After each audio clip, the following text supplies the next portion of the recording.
नमस्कार, news bye scope देख रहे हैं आप। मैं हूं मनीष कुमार वर्मा।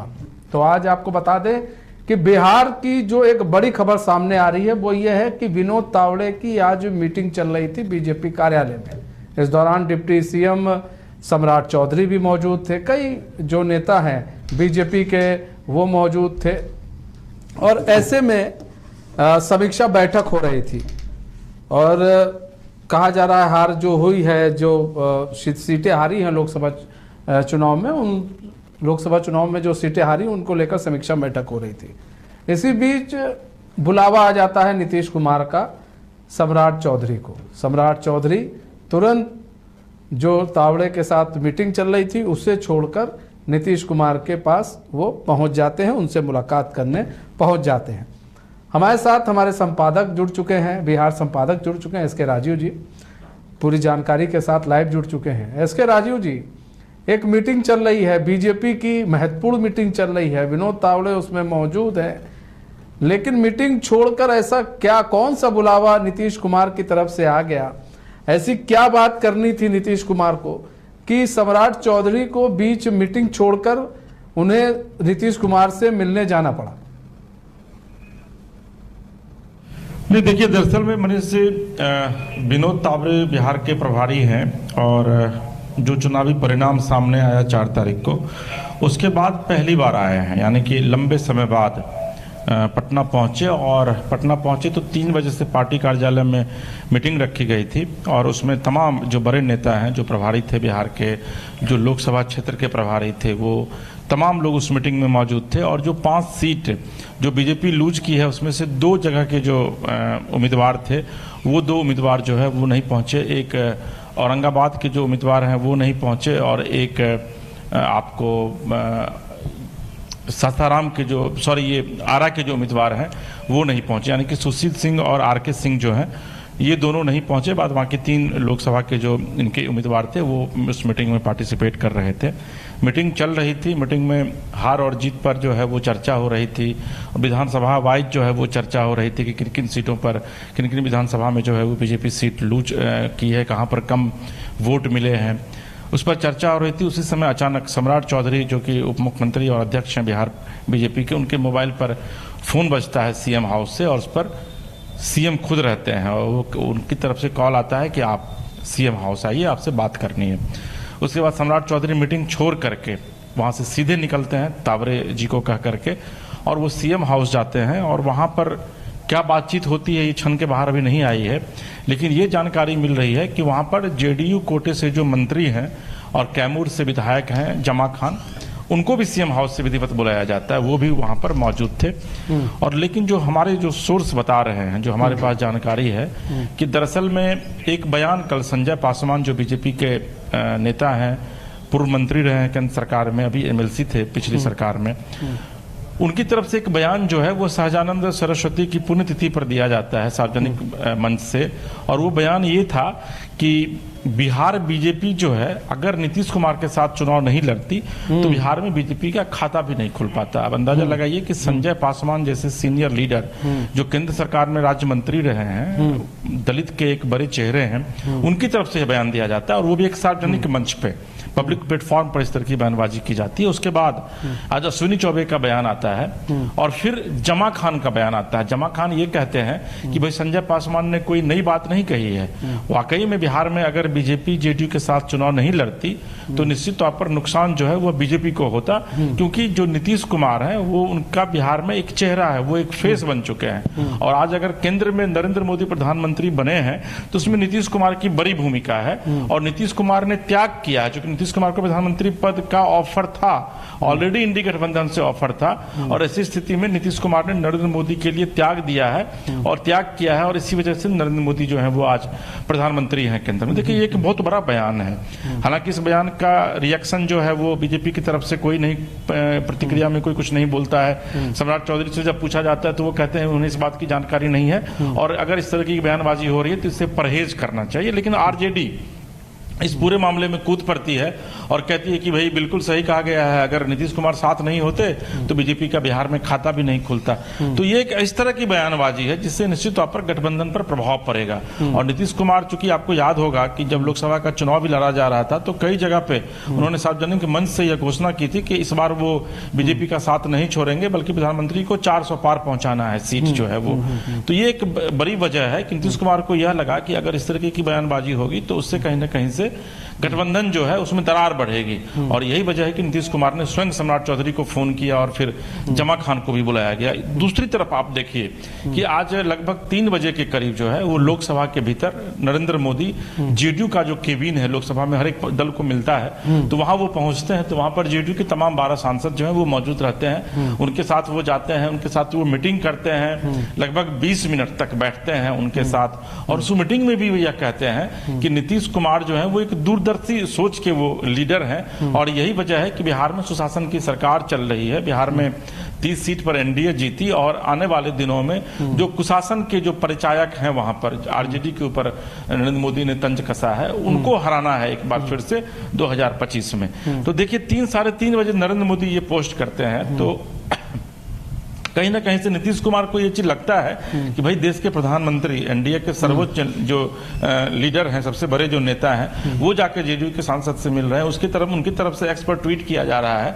और अगर बिहार में इस तरह की बयानबाजी हो रही है तो निश्चित तौर पर यह राजनीतिक तौर पर यह दुर्भाग्यपूर्ण है ये। और यही वजह है कि उन्होंने न सिर्फ अपने मंत्री जमा खान को तलब किया, बल्कि सम्राट चौधरी को भी उन्होंने फोन करके बुलाया। और उसके बाद तो फिर सीएम हाउस में लगभग 20 मिनट तक सम्राट चौधरी जो है वो रुकते हैं और उसके बाद फिर सम्राट चौधरी वापस अपनी मीटिंग में लौट जाते हैं। नहीं तो क्या मतलब क्या समझा जाए इसको, इस चीज को हम किस तरह से देखें? देखिए यहाँ पर 2 चीज है।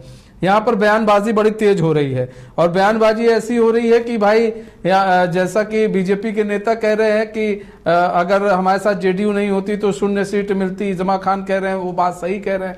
तो इस बयानबाजी को कैसे रोका जाए? क्योंकि बयानबाजी तो नहीं रुक रही है यहाँ पे। और 2 पार्टियों में अगर सहयोग बनता है और 2 पार्टी कोई भी सरकार चलाती है तो सबसे पहले तो बयानबाजी रोकनी चाहिए, नेताओं से कहकर, मंत्रियों से कहकर कि भाई ऐसा बयान मत दीजिए, ताकि अभी हम गठबंधन में यहाँ पर भी है, सरकार के अंदर भी गठबंधन में है, पता चला छोटी छोटी बयानबाजियां जो है वो फिर ज्यादा बड़ी हो जाती हैं, फिर सरकारें जो है फिर आपको मालूम है हशर आपने देखा किस तरह से सरकारें गिर जाती हैं। मनीष जी, आपको थोड़ा सा हम फ्लैशबैक में लेके चलते हैं। 2021 में बिहार में जो सरकार एनडीए से अलग हुए थे नीतीश कुमार, उसमें लोकल लीडरशिप की कहीं कोई भूमिका नहीं थी। मुझे याद है कि जब विधानसभा का सेशन चल रहा था और जब फिर से वो आरजेडी के साथ गए तो उन्होंने, जब पहला सेशन था तो उन्होंने विधिवत सदन में यह कहा था कि मुझे आप लोगों से कोई दिक्कत नहीं है। बीजेपी के नेताओं की तरफ इशारा करते हुए उन्होंने कहा था, चूंकि मैं भी सदन में उसमें मौजूद था। देखिए, जब भी अगर दिक्कत होती है तो वो नेशनल लीडरशिप से होती है कि नेशनल लीडरशिप के स्तर पे अगर कोई इस तरह के फैसले लिए जाते हैं जो एक दूसरे को स्वीकार्य नहीं होते हैं तो फिर जो कोई भी जो गठबंधन है वो अलग होता है। ये चीज नीतीश कुमार को भी पता है, ये चीज बीजेपी को भी पता है। और यही वजह है कि time to time Narendra Modi जो है वो सामने आकर नीतीश कुमार की न सिर्फ तारीफ करते हैं बल्कि उनकी जमकर मुखालफत करते हैं। अभी देखिए कि 4 तारीख को भी जब चुनाव बीजेपी जीती थी तो जब नीतीश कुमार पहुंचे थे बीजेपी हेडक्वार्टर तो उन्होंने वहां सार्वजनिक मंच से यह कहा था कि बिहार में 30 सीट मिली है और उसमें नीतीश कुमार की बड़ी भूमिका है। वहीं दूसरी तरफ आज भी वो गए हैं, आप कुछ दिन पहले नालंदा में भी देखे होंगे किस तरीके से यूनिवर्सिटी में जब नीतीश कुमार और नरेंद्र मोदी साथ बैठे थे तो नीतीश कुमार ने यह कहा कि भाई जो हमारा एक सपना था बिहार में नालंदा यूनिवर्सिटी को फिर से रीओपन करने का, रीएस्टैब्लिश करने का, वो मोदी जी के ही नेतृत्व में सफल हो पाया। इन्होंने ही नींव भी रखी थी और यही उद्घाटन भी करने आए। तो मुझे नहीं लगता है कि नेशनल लीडरशिप लेवल पर जो है ये वो पर कहीं कोई प्रॉब्लम है, कहीं कोई दिक्कत है। अगर ये बयानबाजी ललन सिंह की तरफ से अगर दिल्ली में की जाती तो निश्चित तौर पर कुछ मामला फंस सकता था। लेकिन चूंकि ये नीतीश कुमार को भी पता है कि बिहार में सम्राट चौधरी भी अगर हैं, अगर वो भी कुछ बोलते हैं तो उनके बोलने का कोई असर जो है वो गठबंधन पर नहीं पड़ने वाला है जब तक अमित शाह, जेपी नड्डा या फिर नरेंद्र मोदी नहीं बोलते हैं तब तक। तो इसलिए एनडीए पूरी तरीके से इंटैक्ट है, इसमें कहीं कोई वट नहीं है। लेकिन जो छोटी छोटी जो बयानबाजियां हो रही है निश्चित तौर पर उस पर अंकुश लगाना जरूरी है। नहीं तो धीरे धीरे आने वाले दिनों में अगर आप घाव का इलाज शुरू में ही नहीं करेंगे तो फिर वो घाव जो है वो भकंदर का रूप ले लेता है, बड़ा घाव बन जाता है वो। यही वजह है कि नीतीश कुमार जैसे ही आज वाल्मीकि नगर से पटना लौटे, उन्होंने सीधे सम्राट चौधरी को तलब किया, जमा खान को तलब किया, और निश्चित तौर पर यही बातें हुई होंगी। चूंकि 20 मिनट ही वहां सम्राट चौधरी रुके थे कि भाई बयानबाजी करवाना बंद कीजिए आप अपने दल में भी, और जमा खान को भी वो डांटे होंगे कि भाई आप भी इस तरह की बयानबाजी करना बंद कीजिए कि हमारी वजह से प्रधानमंत्री नरेंद्र मोदी जो है वो बने हैं। तो निश्चित तौर पर दूसरी एक महत्वपूर्ण और मैं अपडेट आपको दे दूं, जो अभी जानकारी मिली है कि अभी एक लोकल मतलब रीजनल चैनल को एक इंटरव्यू दिया है लालू प्रसाद यादव ने, और यह कहा है कि नीतीश कुमार उनके छोटे भाई हैं, उनको वो बहुत प्यार करते हैं, और उनके लिए विधिवत उन्होंने गाना गाकर उसमें कहा है कि मेरा दर खुला है, खुला ही रहेगा तुम्हारे लिए, यानी कि नीतीश कुमार के लिए हमेशा उनका दरवाजा खुला है। तो ये चीज बीजेपी को भी पता है कि चारा जो है वो आरजेडी की तरफ से भी फेंका जा रहा है नीतीश कुमार को। चुनाव के बाद भी कहा गया था कि देखिएगा बहुत दिनों तक ये सरकार नहीं चल पाएगी और चाचा तो जब चाहेंगे हमारे साथ आ जाएंगे। ये चीज नीतीश कुमार को भी पता है कि लालू प्रसाद यादव उनके लिए बेचैन है, चूंकि उनको सत्ता फिर से चाहिए। तो इसीलिए मुझे नहीं लगता है कि बीजेपी किस तरीके का कोई कदम उठाएगी, और नहीं नीतीश कुमार भी कोई कदम उठाएंगे, क्योंकि केंद्र में देखिए मोदी जी की सरकार है। ये चीज पता है नीतीश कुमार को कि अगर उनके 12 सांसदों का समर्थन वो वापस भी ले लेते हैं तो भी सरकार पर कोई फर्क नहीं पड़ने वाला है, और कोई भी। और नीतीश भी ये नहीं चाहेंगे, विधानसभा चुनाव आने वाले हैं और ऐसे में कोई चीज गलत हो, क्योंकि एक जो टैग बार बार लग जा रहा है, पलटू राम का जो टैग लग रहा है कि पलट जाते हैं बार बार, इस तरह की बातें हो, नीतीश भी ये नहीं चाहेंगे। इसलिए भी वो भी ये समझ रहे हैं कि ये जो बयानबाजी है गलत हो रही है और इसको जितनी जल्दी हो सके रोक लिया जाए। अच्छा, एक चीज और है, आज समीक्षा बैठक हुई है, इस समीक्षा बैठक में क्या कुछ निकलकर सामने आया है? नहीं, देखिए समीक्षा बैठक बेसिकली इसलिए बुलाई गई थी क्योंकि जो 17 लोकसभा की सीट पर जो बीजेपी चुनाव लड़ी है उसमें 5 लोकसभा की सीट जो है वो बीजेपी लूज की है, और अगर आप बीजेपी के वोट परसेंटेज को देखेंगे तो 2019 की तुलना में 2 से 2.5% जो वोट परसेंटेज है वो गिरा है बीजेपी का। तो निश्चित तौर पर यह चिंता की बात है। हालांकि इसके बावजूद मैं आपको बता रहा हूं कि 176 विधानसभा, यानी कि बिहार में जो 243 विधानसभा की सीट है उसमें 176 सीट पर जो है वो एनडीए गठबंधन लीड लेता हुआ दिख रहा है इस लोकसभा चुनाव में। तो ये एक राहत भरी खबर है। तो किस तरीके से, चूंकि सम्राट चौधरी आज से 2 दिन पहले मुझे लग रहा है मैं आप ही के साथ संवाद कर रहा था, जब हम लोग कर रहे थे तो आपने मुझसे सवाल किया था कि भाई सम्राट चौधरी ने कहा है कि एक भी सीट जीतने नहीं देंगे तेजस्वी को, तो किस तरीके से 243 की 243 सीटें जो है वो जीती जाए, जिन जिन विधानसभा में जो है वो बीजेपी कमजोर पड़ी है वहां किस तरीके से उसको मजबूत किया जाए, इन तमाम मुद्दों पर जो है वो चर्चा हुई है। भीतर घात का भी सामना करना पड़ा है कई जगह पे, चाहे वो आरा हो, काराकाट हो, सासाराम हो या फिर बक्सर हो। तो वो जो भीतर घाती जो लोग हैं बीजेपी के, उनको भी चिन्हित करने की आवश्यकता है, क्योंकि देखिए 2025 का विधानसभा चुनाव काफी महत्वपूर्ण है दोनों पार्टियों के लिए, या फिर एनडीए के लिए काफी महत्वपूर्ण है, क्योंकि बिहार में फिर से एक बार एनडीए को अपनी सरकार फॉर्म करनी है। 2024 में परफॉर्मेंस अच्छा रहा है इस लोकसभा चुनाव में, अगर आप 40 में 30 सीट जीतते हैं, 176 विधानसभा में अगर आप लीड लेते हैं तो निश्चित तौर पर ये एक अच्छी खबर है बीजेपी या फिर एनडीए के लिए। तो इन्हीं तमाम मुद्दों को लेकर के अभी आज की समीक्षा बैठक में जो है वो चर्चा हुई, और लगभग 3 से 4 घंटे तक ये समीक्षा बैठक उससे थोड़ी देर पहले खत्म हुई है, चली है विनोद तावड़े के नेतृत्व में, और कल भी बैठक की जाएगी, यानी कल भी जो विचार विमर्श है वो किया जाएगा। चूंकि 5 में से जो है वो 2 सांसद नहीं पहुंचे आज की बैठक में, तो आखिर क्यों नहीं पहुंचे, उसके पीछे की क्या वजह है, तो उसको भी तलाशा जाएगा। जैसे औरंगाबाद में सुशील सिंह के खिलाफ रामाधार सिंह जो है उन्होंने जम करके उनका विरोध किया था, वो भी बीजेपी से के ही नेता हैं, और जब वो हारे थे सुशील सिंह उस दिन उन्होंने वहां पर चिकन पार्टी दिया था।